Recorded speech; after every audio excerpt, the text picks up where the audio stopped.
Hi, my name is Paul Reed. I'm a product manager here in the AWS Cambridge office, and I'm part of the Storage Gateway team, and I'm excited to spend the next hour talking to everyone about Storage Gateway and the kinds of solutions and the kind of offerings that you guys can use it for.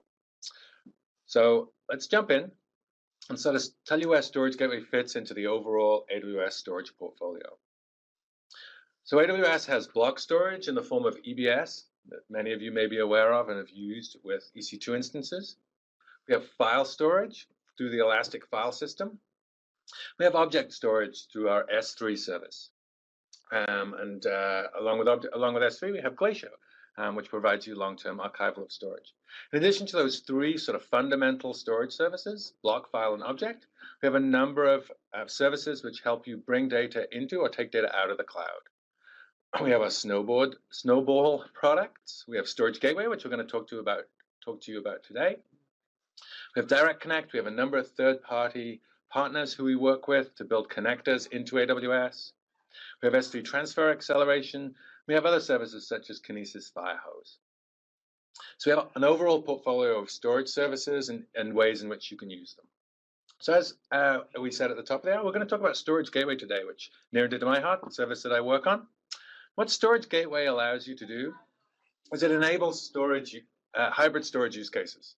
Specifically, the three use cases that Storage Gateway is particularly good at are enabling cloud workloads, so bringing data into AWS for processing in the cloud, backup and archive, so using cloud storage as another option for storing your data offsite in low-cost AWS storage, and for tiering your storage, tiering existing storage you might have on-prem in your data centers out to AWS, again, to give you that price point or to give you that operational or regulatory locality of your data.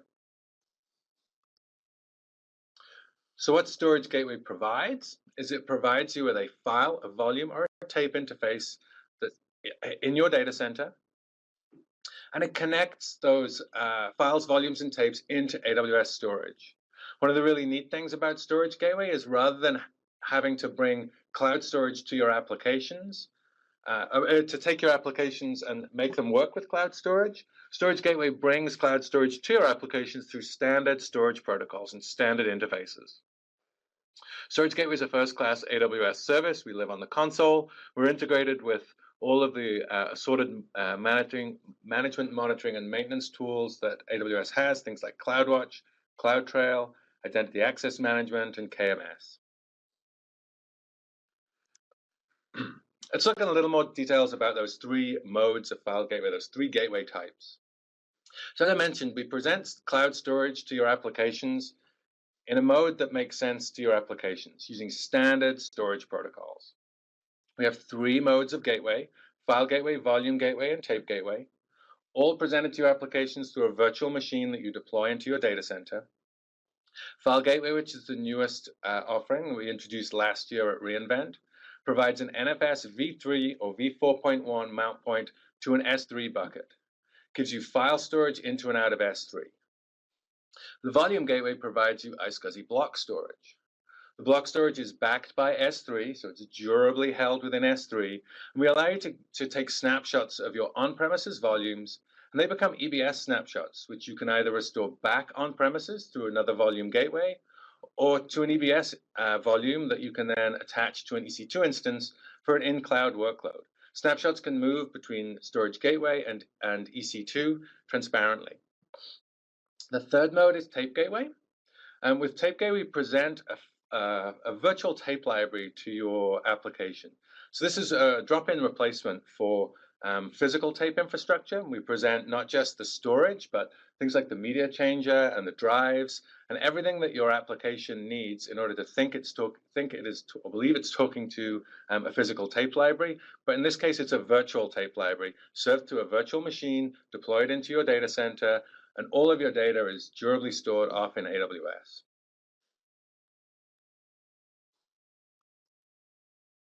No matter which type of gateway you're using, there's a set of standard common capabilities that all of our gateways have. Firstly, as I mentioned, we use standard storage protocols. So rather than having to port your applications to talk to cloud APIs, we present standard storage protocols through NFS and iSCSI to your applications. So these are protocols that your applications know how to interact with today.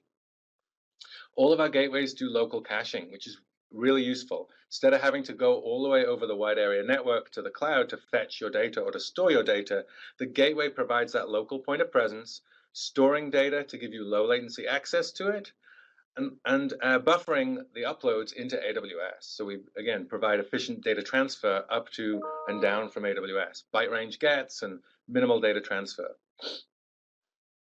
As I mentioned earlier, we integrate with things like S3 and EBS Snapshot, so your data is stored natively in AWS. You don't need to use Storage Gateway to get your data back once you're in cloud. Service deploys as a virtual machine, which is a stateless virtual appliance. We support VMware and Hyper-V today. We also have EC2 instances for people who would like to deploy that in cloud, maybe for a proof of concept, or increasingly we're seeing customers use that as part of their disaster recovery strategy within AWS. And we'll talk about some of those use cases as we get further into this presentation. As I mentioned earlier, all gateways are fully integrated across the suite of AWS management, monitoring, and security services. So let's dive a little bit into those three use cases, those three gateway types, and talk in specifically about what they provide. So firstly, File Gateway. As I mentioned, this is the new addition to our portfolio just late last year. This provides you on-premises file storage for objects in S3. You can think of it as an NFS mount on top of an S3 bucket. Your data is stored and retrieved from your S3 buckets by the gateway transparently. You read a file called amazon.txt, and you'll see an object in S3 called amazon.txt. That allows files to become objects, so you can then use them in cloud. You can use all of the S3 capabilities, such as lifecycle policies, versioning, cross-region replication, or analyze them in cloud. We don't compress them or deduplicate them or make the data opaque in any way. We store file system metadata as object metadata in S3, so that's, again, durably stored in S3 alongside your objects. Mentioned earlier that the gateway is stateless. Some customers are using File Gateway as a means of getting data into S3, and then they terminate their gateway because the data is in S3. Other customers are leaving the gateway around, and they're using that for ongoing file-based access to objects in S3. And again, as we look at some of these use cases, we'll talk about how customers have things set up. What's interesting about File Gateway that's a little different to the other block-based types, so I'll highlight it here, is that the data is stored in your S3 bucket under an IAM policy that you own and control. You don't have to open up your S3 buckets to a service credential. Each gateway has a very specific IAM role that you assign to that gateway to access your buckets. You've got very fine-grained control over the data that goes into and out of S3, and very fine-grained control over who can access it and how the gateway can access it. A customer that's using File Gateway is a local company up here in Kendall Square in Boston area, a biotech company called Moderna Therapeutics. And Moderna's use case is really interesting. They came to us with a particular problem where they have a number of pieces of equipment in their labs that come from the likes of Siemens and Philips, that are things like mass spectrometers and scanning microscopes. Those physical devices understand how to read and write files. So after a study finishes, they'll create a whole set of images, say, that they know how to write out to a file system. Moderna wanted to be able to bring those into S3 so they could run big data workloads on them. Now, in this instance, they had sort of two routes. Either they could stage the files locally and write orchestration in order to move that data into objects in S3, or they could go back to their vendors and say, hey, can you integrate your mass spectrometer directly with S3, both of which were a lot of work for them. Instead, what they did is they came to us and they took a File Gateway, and now these devices write what they think of as files, and the gateway takes care of moving that data into S3 as objects. So we take care of that file to object mapping for them. We take care of managing the data over their wide area network, so their devices get local access or local speed access to the data on the File Gateway, and the File Gateway takes care of moving that data into the cloud. They then analyze that data in cloud as objects using something like EMR or another big data workload. And then the result set from that workload, they want to make available back to their principal investigators in their labs. So again, they're using file data there where their in-cloud workloads generate objects, and the file gateway surfaces those objects as files back to their PIs. So here's a slide that shows some of that. The left-hand side here is the Moderna use case where they have an NFS client up here who's using a file gateway to access data in an S3 bucket. And they have an in-cloud workload off to the left there that's getting and putting objects from that S3 bucket. And so you've got this sort of duality of accessing data both as files and objects at the same time. We introduced a new capability a couple of weeks ago called Refresh Cache, which allows those newly created objects from the in-cloud workload to be surfaced to clients up through as files.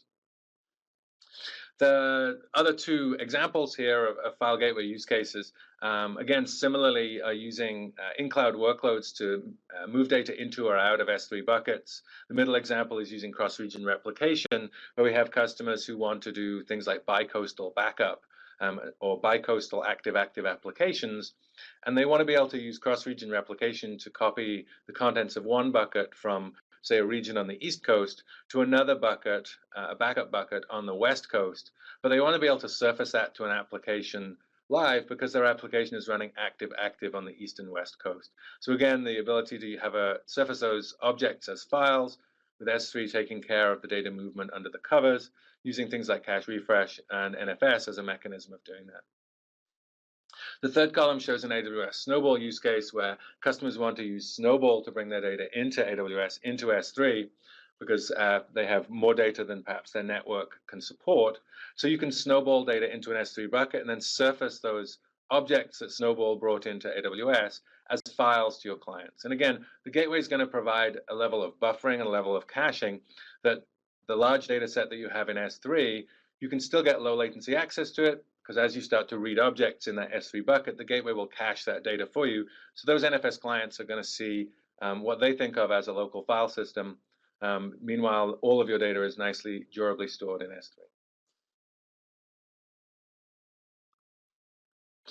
The second gateway type that we have is volume. This has been this was a type of gateway that we introduced back in 2012 when the service began. This provides you block storage, so raw block storage, SAN storage, if you like, which is all durably backed by AWS in S3. And we give you the ability to take snapshots of those on-premises volumes, which turn into EBS snapshots. So in this instance, the gateway is providing an iSCSI mount target to your application. And similarly, it's caching data locally and managing that data securely up into AWS. For block storage, because it's a little different to files, and the block device itself tends to be fairly opaque to most users, we do things like compression over the wire. We actually store that in a service bucket on your behalf rather than storing it in one of your buckets. The objects that we create wouldn't really make sense. They're just raw blocks of a device. But we do allow you to get access to it through EBS as an EBS snap.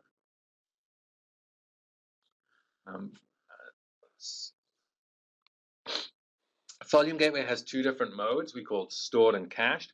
So, and they're subtly different, but I'll try and highlight the differences here. In a stored mode, it's a way of taking a volume that you have on site today, putting it behind the gateway, and ensuring that that volume is durably backed up to AWS.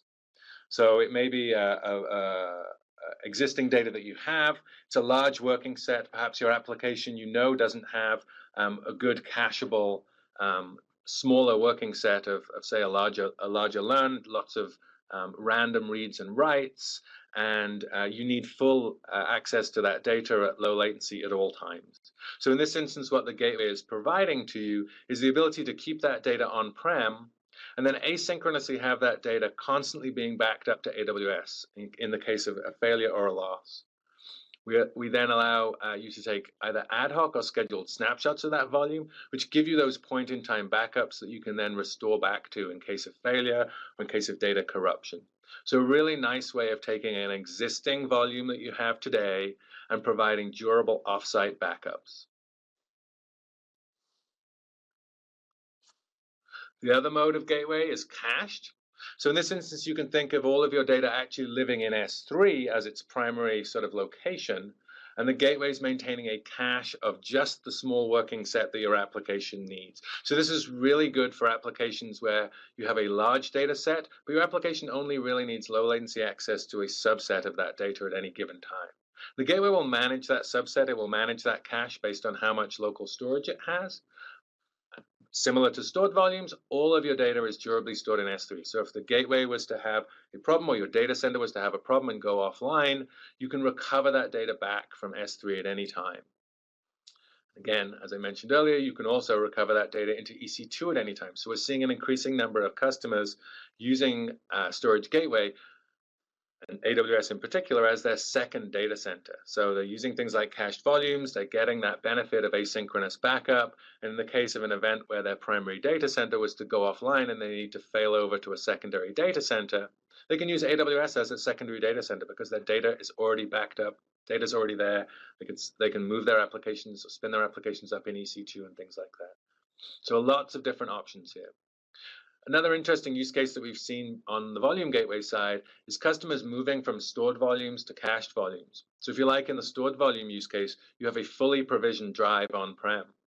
In the cached volume use case, you have a thin provisioned drive on-prem. Because both of these gateway types can create EBS snapshots from your volume, you can start with a stored volume. You can then take a snapshot of that stored volume and restore that snapshot back to a cached volume, allowing you to potentially reduce the size of your on-prem storage footprint by moving from a fully provisioned on-prem volume to a thin provisioned cached volume. Again, a number of interesting use cases that we see with customers there. Just giving out one such customer that are using our stored volume for a variety of different use cases. In their case, they're using it for business continuity, and they're using the asynchronous and scheduled snapshots as a means of giving them that durable point-in-time backup in AWS, that in some cases they want to recover back to another gateway if they were to have a failure. In some cases, they want to recover that into EC2 in order to do that sort of DR into AWS that I mentioned. The third gateway type, which is a little different to the others, is a tape gateway, and this is a really neat offering. We introduced this in late 2013. What this provides you is a drop-in replacement for physical tape infrastructure. Now, for anybody that's in the backup space and has worked with tape infrastructure in the past, it's a headache. It's hard to work with. It's expensive. It's costly. And what this provides is a way of deploying a virtual tape library via a VM that presents to your application a fully formed VTL. You can have up to 1,500 tapes in that library at any given time, and an unlimited number of tapes in AWS. So we see a lot of customers managing large tape libraries and moving tapes off into Glacier for longer-term storage. Now, the interesting thing with the tape gateway is that we've worked with a number of the leading backup vendors to integrate tape gateway with their particular backup apps. So rather than even having to think about using Tape Gateway as an AWS service, you can think about managing your backups in that backup application. And so we've mapped things like eject or export of tapes to moving that tape down into the archive layer in Glacier. So where you would, in the physical tape world, take a tape out of your robot and hand it to your offsite storage vendor. In this instance, we automatically move that down to Glacier to give you that offsite low-cost storage point. Again, you can come and you can, just as you can in the physical tape world, where you can retrieve a tape from your offsite vendor and put it back in your library. We have a mechanism to retrieve tapes, put it back in the library, and your backup app can now do a restore. Similar to the cached gateway, the gateway here is providing a cache of your most recently written backups. And so this allows you to do local restores of perhaps your daily or weekly incrementals that are stored in the cache at low latency, at sort of land speeds, if you like, and you don't have to fetch all of that data from S3 or from AWS. And again, there's a list of the vendors that we've been working with down the bottom there for anybody that is using those guys. Southern Oregon University are a customer that are using Tape Gateway extensively today. They love it for a number of reasons. One is obviously that the price point of replacing physical tape infrastructure, aging in physical tape infrastructure. The other one that I think is a really nice benefit, and it shows why the solution is really beneficial to organizations, is that they have a VM that sits on their campus there on the West Coast, and that gives them that low latency access to do backups and restores. Now, that gateway is activated in a US standard region on the East Coast of the United States. So that's a long wide area network connection. So if they were backing up over the country, they'd see increased latency. But in this instance, the gateway takes the strain of the wide area connection. What that provides for them is that local backup for their data on-prem with low latency, and their primary data storage is many thousands of miles away from their campus. So this helps them solve their bicoastal problem of keeping their data, keeping their offsite backups many miles away from their primaries, such that if there was a problem on campus, they've got their data held elsewhere. They don't have to worry about restoring it, don't have to worry about problems on campus, because their data is held many thousands of miles away. So they get this bicoastal backup almost for free in this case, because or this bicoastal data center, to use their term, because the gateway takes is the point of presence of their backup applications access on the West Coast, and it then takes the strain of talking to the East Coast. So kind of a neat additional benefit that Southern Oregon has. So just to wrap up this initial section here, no matter which gateway type you're using, we provide that integration with your applications. Your applications don't need to get ported to become cloud aware. They just talk to standard storage in the way that they would if you were to go out and buy physical storage infrastructure. All of our gateways provide that low latency access by keeping a cache of your data locally. You can figure how much data you want locally and how much you have cached there based on your use case. All of our gateways, again, are backed by AWS storage services, giving you that durability, that price point that the cloud provides, and the elasticity of cloud storage. I mentioned with Tape Gateway, there's no limit on the amount of storage you can have. With our volume gateways, we allow up to 1 petabyte of data per gateway. You can obviously spin up multiple gateways. And obviously with our file gateway, you're talking to S3, which gives you that virtually unlimited size of storage in S3. Our gateways try and do as efficient data transfer as they can between the gateway VM and the AWS endpoints. We'll talk a little bit about what we do there in a couple of slides, but we try and minimize the amount of data that we're moving out of your data center into AWS, or vice versa, from AWS into your data center, to try and increase the rate at which data is stored, so store data faster, to also just limit the amount of bandwidth that you need in order to deploy this solution. Data is always encrypted. We use encryption over the wire to get data into AWS. We do server-side encryption by default. You can't turn it off.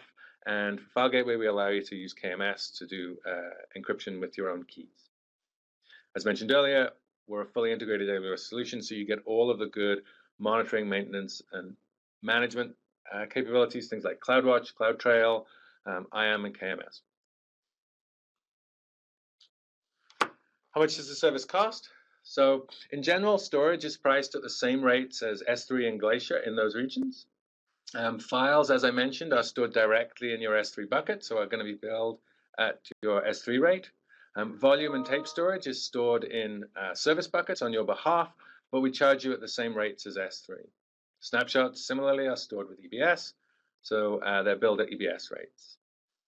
The service charges are 1 cent per gigabyte fee for writing data up into AWS, and that's capped at $125 a month, which is roughly equivalent to about 12 terabytes of data coming into AWS every month.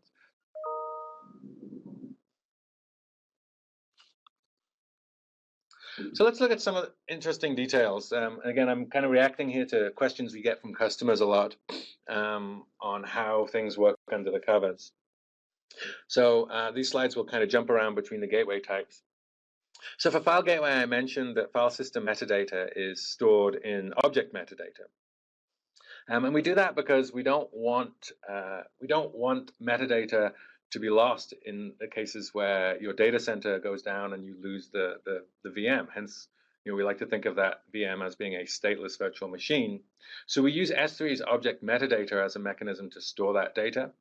And if for anybody that likes to look under the covers in S3, if you look at your metadata and you put data in there through the file gateway, you'll see these additional metadata tags that are in the gray box here, which represent the POSIX style, owner, permissions, and timestamps for your file.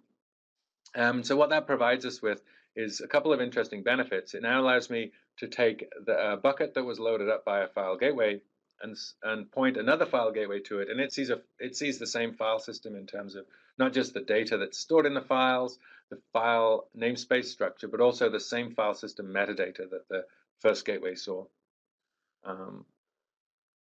I mentioned earlier that we have a number of customers using sort of side-loading their bucket from things like EMR or cross-region replication or Snowball. In those instances, those objects won't have this metadata on them, so we allow you to configure the defaults that objects should inherit if they don't have these metadata tags on them, which allows you to keep your data safe and secure when you have an NFS mount on top of an S3 bucket.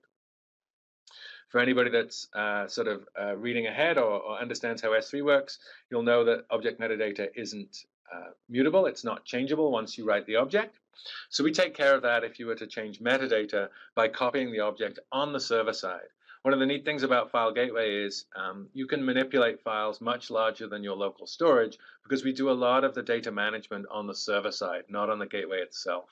And that again helps us minimize the amount of data that we move between AWS and the gateway, such that the whole file does not need to be stored on the gateway in order to modify, manipulate, read, or write that file. So yeah, changing files does require us to copy the object on the back end, but again, we do that on the server side, so your gateway doesn't take the strain of that. We often get questions from customers about how to monitor the cache on their gateway. I'm deploying a little bit of storage alongside that VM, and that storage obviously has a big influence on the performance that my application is going to see. And we provide a number of metrics through CloudWatch to allow you to watch the performance of that local storage. And the three metrics here that I show are cache percent used, cache hit percent, and cache percent dirty. The first two are probably fairly obvious in a caching solution: how much of your cache is currently holding data, and how efficiently are my requests using that data, how many hits am I getting on that cache. The third one is cache percent dirty. Tells you how much of your cache has been written to the gateway, but not yet uploaded to AWS. So this is a really important metric to watch because it'll influence how much of your cache is sort of remaining as your working cache. Obviously, if data is in the cache but has not yet been uploaded to AWS, we can't evict that data from the cache if we need additional space. So the interplay of these three metrics is interesting to watch. So as I say, these are CloudWatch metrics, so you can set CloudWatch alarms for them. High cache percent used is obviously a good thing because that's maximally using the local infrastructure. Once you start to hit 100%, obviously, that means that if your application starts to read beyond the data that's in cache, you're going to see a cache hit percent drop, or a cache hit percent drop. And that may indicate that your cache is too small. And increasing the size of your cache would be good. As I mentioned, cache writes are going to increase the cache percent dirty, that data that's on the gateway but not yet uploaded to AWS. This does reduce the size of the cache that can service read requests, and that may indicate that perhaps your bandwidth is between your gateway and AWS is insufficient, or you're not able to durably store data up in AWS fast enough. And we'll talk about metrics that you can watch to follow through on that and see whether that's the problem. So here we are talking about data transfer. So again, this is on the back of the gateway. So this is data that's waiting, that's been written by your application, synchronously acknowledged by your application. Your application has now moved on, and the gateway is taking care of uploading that data to AWS. In this instance, we're doing as much as we can to aggregate and reduce the amount of data that we send. So if you multiply write the same block of a disk, for example, we won't transfer every variant of that. Obviously, if you were to go read that block, you'd expect to get back the most recent version of it, as you would with a physical device. So we try and do some aggregation and some minimization of the amount of data transferred through things like pipe level gets. We try and parallelize the uploads as much as we can to try and reduce the overall throughput at the expense of some latency that's inherent in wide area connections. We do periodic commits of that data into either S3 or into our backend service for the block devices. And what this allows you to have is a restorable copy of your tape, your volume, or your file at any point in time. So we provide a crash consistent mechanism to get back that data if your gateway was to, or your data center was to go offline entirely. And this is super important, obviously, for any of these workloads where you want to make sure that you can get your data back in a meaningful way. And we provide metrics again for this upload. I noticed I don't have them on here, and we do provide Cloud Bytes upload and Cloud Bytes download, which provide you the ability to look at how quickly your gateway is able to move data into or out of AWS over the wide area connection. How often do we make those commits, I think is the last bullet. In this instance, the rate at which we make those commits into AWS is really determined by a number of factors, including how rapidly you're writing to a file or rapidly you're writing to a volume. Obviously, if the more rapidly you're making changes, the more often we'd like to make those commits so that if there was a failure, you could get back as much of your data as possible. Obviously, the size of the local footprint of the cache obviously determines how often we make those commits. Again, the gateway tries to do as much as it can to move data as quickly and to make sure that you can get it back or it's available to your in-cloud workloads as quickly as possible. So again, here are some of the CloudWatch metrics that we provide on both sides of the gateway. And you can provide, create CloudWatch alarms around these also in order to watch what's going on. In addition to seeing graphs, CloudWatch events will warn you when these metrics fall out of key. I mentioned earlier that the service is integrated with a lot of the other AWS monitoring, maintenance, and management services. So in this instance, all of your API calls are going to be logged in CloudTrail. In CloudTrail, I mentioned CloudWatch on the earlier slides, and we use IAM extensively on File Gateway, for example, to allow us to access your bucket.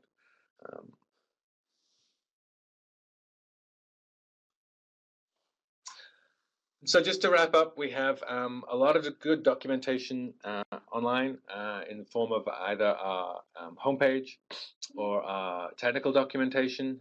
We have sections for each of the 3 gateway types, sections for the third-party applications that we work with, say, on the tape side. And for anybody that just wants to dive in, as I mentioned, we also have EC2 instances for all of our gateway types, so you can play with it in EC2 if you don't necessarily want to spin up a VM locally and get your hands dirty. So please follow the links, and thanks for listening.